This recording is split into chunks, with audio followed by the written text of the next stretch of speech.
Hey everyone, this is Jeff Risdon from the Detroit Lions podcast and Lionswire.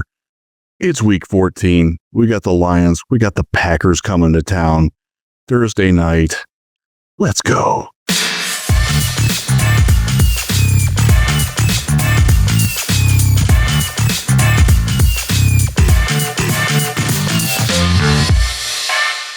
Doing this one, had to scramble around a little bit tonight. It's Wednesday evening. We're about 27 hours from game time with the Lions hosting the Packers. I had to scramble around a little bit. Chris and I, unfortunately, could not do a live show. I had to do some things. I need to thank them. The Disability Advocates of Kent County. I'm at their offices here at SOMI, which does Special Olympics of West Michigan. Causes that I very much believe in and spend a lot of time with. And I want to thank them for letting me set up in their lobby here so I could do this. They're closed, thankfully, but we're getting quite a snowstorm coming in, and it's fun. We got football coming. We got a big game coming tomorrow night. You might actually be watching this on Thursday or listening to it on Thursday on the audio product, which is great. The sitting here, this is about as good of a place as I can get without halos coming off of me. All sorts of things going on, but I'm excited for this one. It's Thursday night. The Lions are 11-1. They've won 10 games in a row. That includes a game in week 9 over the Packers. Packers have not lost since. They're 9-3. They think they're going to win this game. They are fired up to show that they can belong with the Lions and the Vikings also, who are 10-2, in the supremacy of the NFC North. We will see about that. But I waited to record this a little bit. I was going to do it earlier in the day, but I wanted to see the final injury report because it does sway my opinion about this game. And unfortunately, it swayed the wrong way. Taylor Decker is not going to play in this game. The left tackle, that is a massive loss against the Packers. Why? Part of it is the fact that they have not had the same run blocking with Dan Skipper replacing Taylor Decker. And that's a bit of an issue. The other thing is, unlike the Bears, which Decker missed last week, the Bears don't blitz a lot. The Packers do. Not necessarily like your overload blitzes like you think of the Baltimore Ravens or Pittsburgh Steelers or anything like that. But they do a lot where they will rush their edge and then the linebacker will loop around, or they do a lot of twists and games and things like that. That's tougher for a guy like Skipper to pick up. He's not as athletic as Decker, and he's just not as proficient or as experienced at it. And that's something that concerns me because the Packers want to get a lot of pressure on Jared Goff with as little blitzing as they can do. If they can start to generate a lot of pressure from that, it's not great. I do think that, Jair Alexander being out for them, he is their best corner. That's certainly an asset for the Lions, a feather in the cap. But this is not a good game for Decker to be missing with the knee injury that he suffered. Ironically enough, when Dan Skipper missed a block as an extra tackle against the Colts. They are leaving Penei Sewell at right tackle, as they should. He's the best in football there. Their run game is designed specifically for him and right guard Kevin Zeitler to do what they do best together on that side. And there's no sense in disrupting that, so I applaud them for doing that. But, Dan Skipper will be the best Dan Skipper he can be, but that's not as good as what Taylor Decker is, and that could cost the Lions this week. The other injury that hurts a lot is DJ Reader being out. And this is one that I don't think a lot of us expected after he gave his post-game interviews in the win last Thursday against Chicago. He's a big dude, and he's got a shoulder issue, and we thought it was going to be better, and it just wasn't. He wasn't able to practice all week. So he's out, and that is a massive loss because the Packers have been running the ball really well, and specifically running it right up the middle where DJ Reader is really well.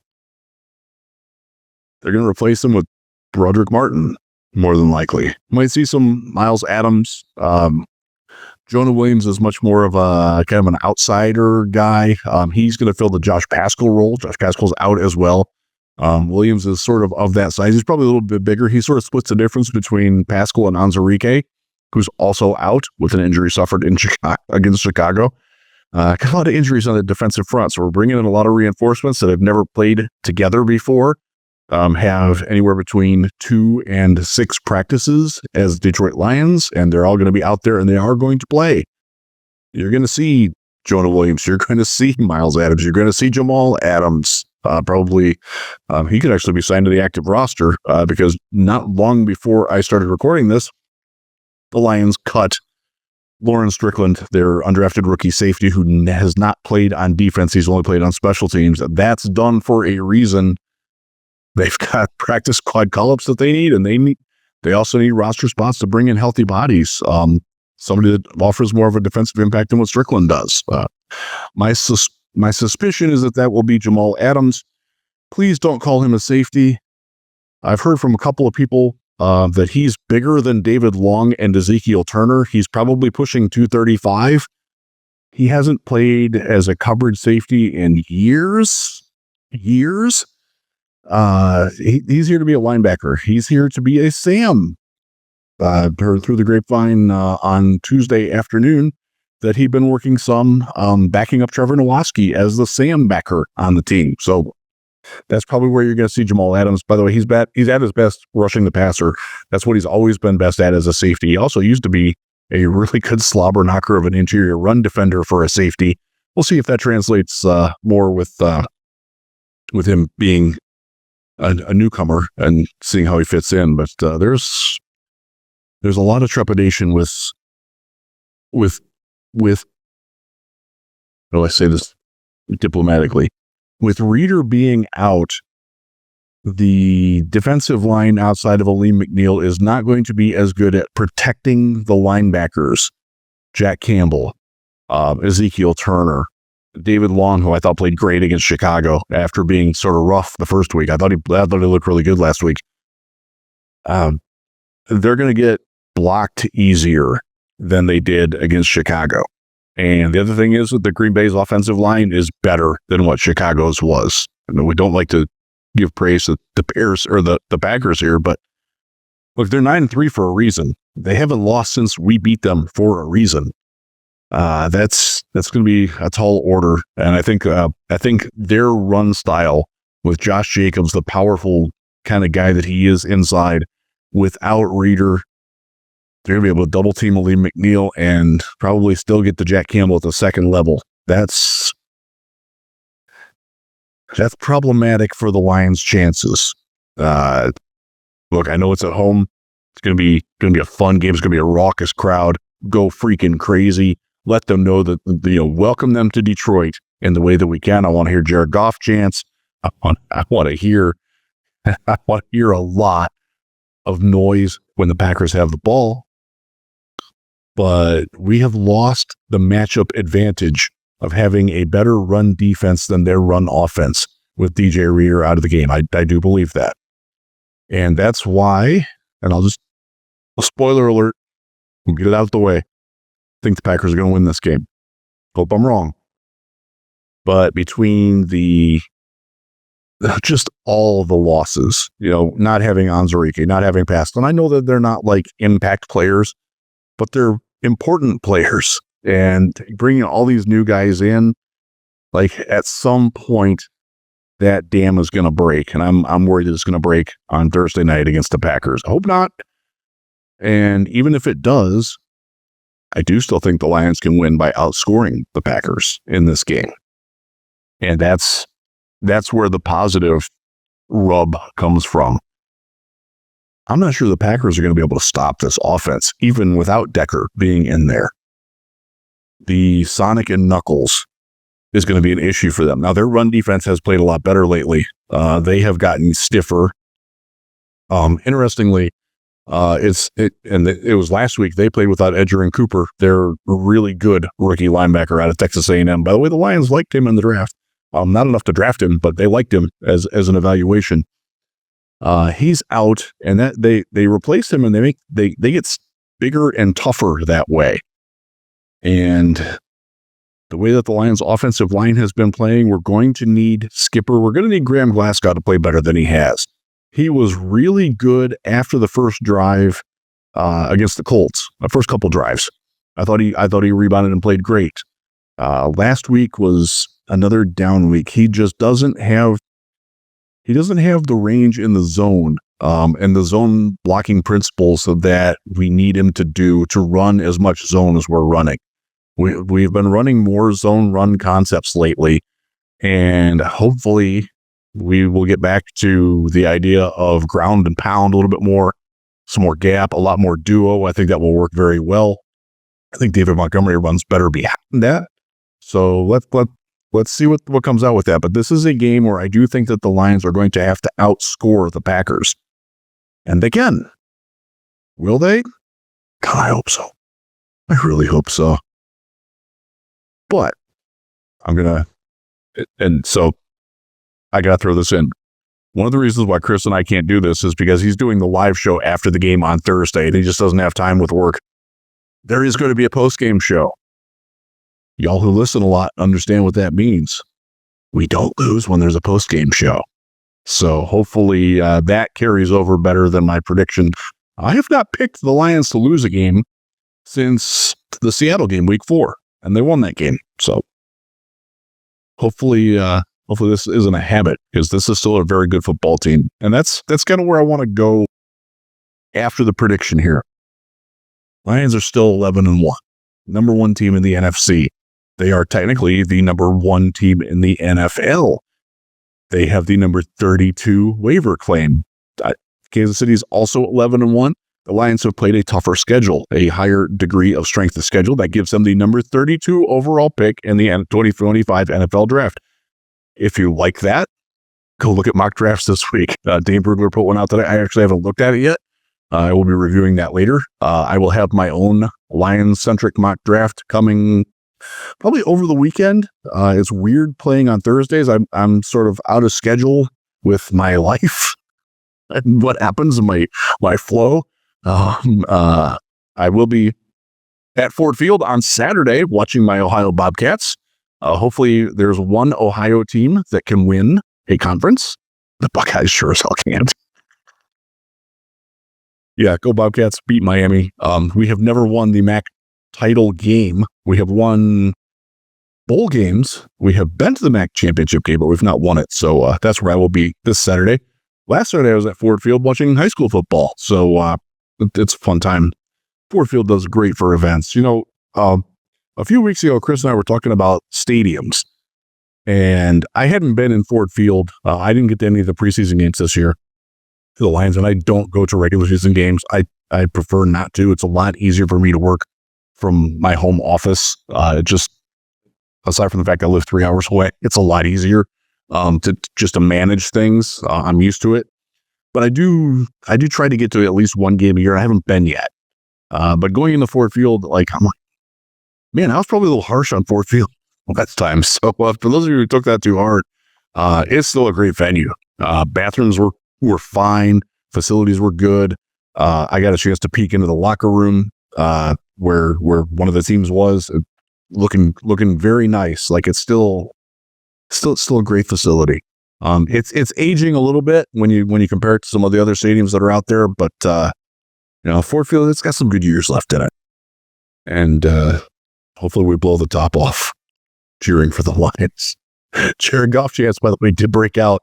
I give credit to the Zeeland West Ducks school student section. They had the Jared Goff chance going as they won the state title, beating up Detroit King. And that game is also giving me a little bit of hope about the Lions against the Packers, because they run a full house backfield and just ground and pound, but they did a lot of play action out of it. And I do think the Packers are vulnerable to some play action. This could be a good game for Sam Laporta. But back to the overall picture. The Lions can still lose this game and still get the number 1 seed. Yes, it will probably tie them with the Philadelphia Eagles, who are playing some fantastic football right now. You will not hear a disparaging word about the Eagles from me. They look great right now. And I don't fear them, but I respect them. I want that game, if they play in the postseason, to be in Ford Field. I don't want to go to Philly for that one. They can still make that happen, even if they lose this one. They get a great chance to rebound next week with a rested team. 10 days off until they play the Buffalo Bills, who, for my money, are the best team in the AFC. They're better than the Chiefs. I know their record doesn't necessarily reflect that, but I think they are the better team right now, and I think a lot of people agree with that. They still have to play the Steelers. Steelers are in a dogfight for that division title. It's going to be a heck of a game. They can lose that game. Don't think they're losing to Miami or New England, but we'll see. Philadelphia, though, they're good, man. They're good. But we are too. And don't forget that. Don't let one loss, if it happened, and it might not even happen. Like, the Lions could very well win this game 35-20, and I would not be surprised. I wouldn't bat an eye if that happened. That's certainly in the realm of possibilities. I don't think they're going to win a game 20-17. Which is what I picked for last week's score. They wound up winning by 3. It was 23-20. So I almost got it. So close. Just glad we got that win. Glad that Matt Eberflus is an idiot. That the Bears screwed up. Oh. Packers aren't going to do that. Bills aren't going to do that. Vikings probably not going to do that. That's 3 of the final 5 games on the schedule here. All of those are losable. All of those are winnable. But again, I'm not super concerned about what happens around elsewhere, because this is a team, a Lions team, and I've said it before and I will say it now, can beat any other team in any other venue any week. I would almost expect them to. Maybe not in Philly, but we'll see how the injuries are. And I think right now there's a lot of consternation, like resignation that, oh crap, we got so many injuries. We're not going to be able to compete. We're not going to be able to keep going. Well, other teams have issues too. The Lions just today lost Kayvon Merriweather off their practice squad. Why? Because the Tampa Bay Buccaneers will not be playing with their top 3 safeties on Sunday. Buccaneers, by the way, beat the Eagles. They beat the Lions. You better believe we better take them seriously if they get into the postseason. The way that Kirk Cousins is playing in Atlanta, I kind of think that the Buccaneers are going to win that division. So other teams have issues too. The Eagles, they're relatively healthy right now. Who knows if that's going to persist? We'll see. We will also see that teams are going to start figuring out a little bit more of, let's focus on stopping Saquon Barkley. Let's make Jalen Hurts beat us more. Now, he can. But it's sort of the same thing with Detroit. Like, okay, we're going to focus on stopping Jahmyr Gibbs, and we're not going to let David Montgomery get going. Okay. Jared Goff's going to throw over the top to J-Mo. He's going to hit Sam Laporta. Amon-Ra's going to catch 11 passes for 141 yards and 2 touchdowns on your ass. Like, that's why the Lions are such a good team. They have so many different ways to beat you.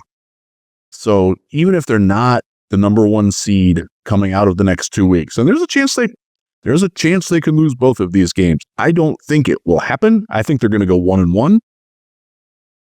Still looking very good for the postseason. They're going to get guys back. Kaminsky will be back. Anzalone will be back. You're going to get Decker obviously will be back. You're going to get Rodrigo's out for the year, which is unfortunate because I thought he was playing some very good football. But Carlton Davis is going to play this week. He'd been injured. Like, there's still so much talent on this team. Be a great game for the safety tandem of Brian Branch and Kirby Joseph to once again freaking own the Packers.